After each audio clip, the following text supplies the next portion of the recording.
Inflation surged anew in July. Is it enough to nudge the Fed closer to tapering? Hi, I'm Griffin of Derivative Logic, here to get you straight to smart.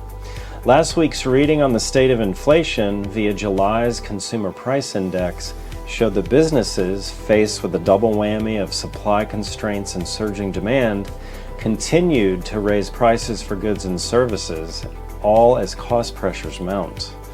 While the prices paid by the always important U.S. consumer climbed yet again, they rose at a more moderate pace than that seen in prior months.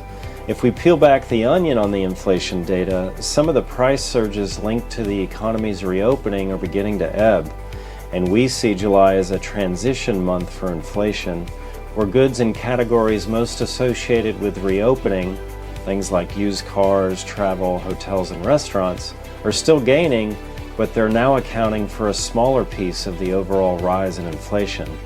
Said another way, there seems to be a passing of the baton of sorts going on, where the reopening surge in prices is starting to abate while other more durable goods categories are taking their place.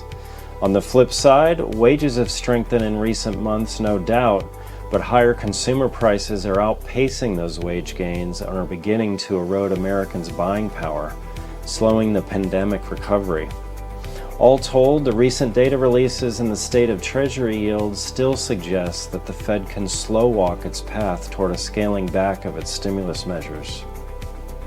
Questions about vaccine effectiveness and the need for booster shots suggest consumers, who alone are responsible for 70% of America's economic activity, are sniffing out greater disruption to return to school and office plans this fall.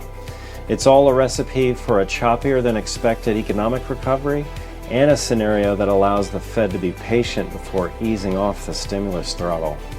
For the week ahead, the data docket includes key retail spending figures and a gauge on the state of factory production, which, on whole, should signal that the supply side of the economy is catching up to red-hot demand, no doubt, but at a snail's pace.